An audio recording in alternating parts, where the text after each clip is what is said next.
So in the last video, I stopped right here. And if you have noticed, I didn't click on finish at the bottom here. And that is because I wanted to show you what's going to happen when I do click on it. And maybe you already have clicked on finished. And if you did, that's great. And if you didn't, then you're going to find out what happens now. Well, when I click on finish, three things will happen. The first thing that is going to happen is that underneath this staging folder right here, the schemas of the source tables I chose to start creating the data warehouse, they all will be imported right underneath this folder. So if you remember, the tables that I chose from the service database, they are the staff table, the task table, the service table, and the time record table. So they all will show up right here. The second thing that is going to happen is that the dimensions will also be imported underneath the dimensions folder. And the last thing to happen is that the fact table will also be imported underneath the fact tables folder right here. So I will click on finish. And as you can see, the schemas of my staging tables are imported underneath the staging folder. And on the top here, we can see the dimensions and the fact table. Now, I have SQL Server open on my desktop, and I'm going to take a look at the SQL Server instance that I'm supposed to deploy my batch database, my staging database, and data warehouse. And if you remember, when I was working with the development CUF file, I mentioned that I would deploy the staging database, the data warehouse, to my SQL instance that is called gang-hands-on/DW. So let me refresh the databases here just to make sure that our batch database, our staging database, and the data warehouse were not deployed to this SQL instance yet. And if you remember, the batch database will always be deployed in the same SQL instance in which the data warehouse will be deployed.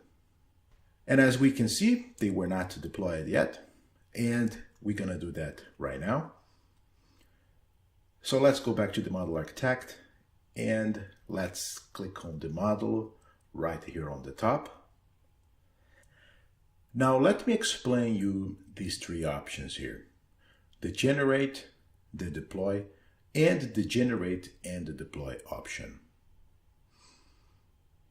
So when I click on generate data warehouse, the model architect will generate the DDL for the staging and data warehouse databases. If I click on generate ETL, the model will generate only the SSIS packages to implement the ETL. And the generate all will generate both the data warehouse and SSIS ETL.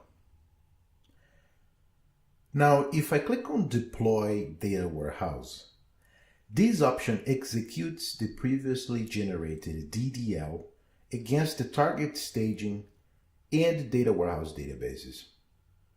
When I click on deploy ETL, this option will copy the previously generated SSIS packages to the deployment path defined in the configuration file. And the deploy all will deploy the data warehouse and ETL together. The last option is the generate and deploy all. So instead of generating or deploying each separately, I can simply choose this option and generate and deploy all. But remember this, you can't deploy the data warehouse or ETL before you first do a generate.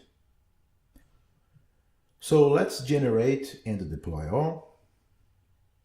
And everything is being generated and deployed, as we can see underneath generation results right here. So that's the way how the model is going around to first generate and deploy. And we can see the sequence here underneath type. And if I configured everything correctly, we should not have any error popping up. But if I did configure anything wrong, we should see underneath the status the error showing up.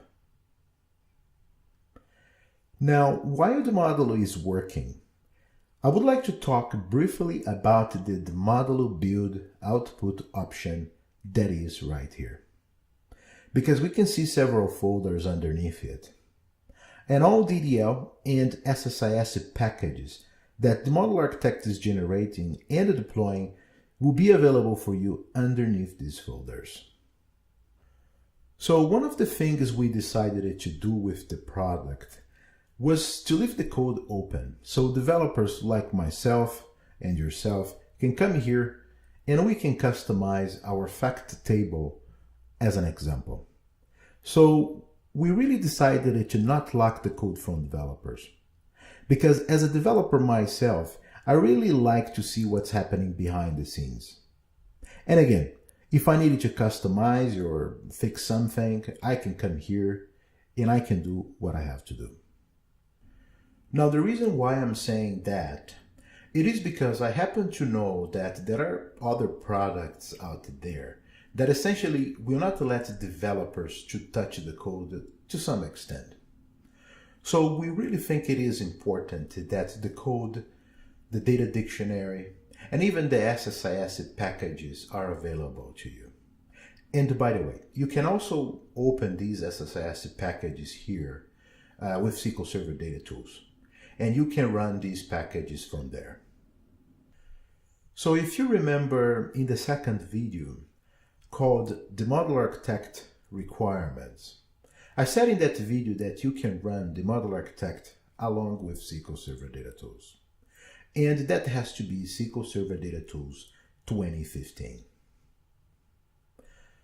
All right, folks, the generation and the deployment was successful, as we can see here. And it says here development, and that means everything was successful.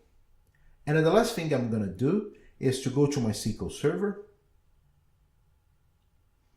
And right here, I'm going to refresh my databases, and we should see all three databases: the batch database, the staging database, and data warehouse.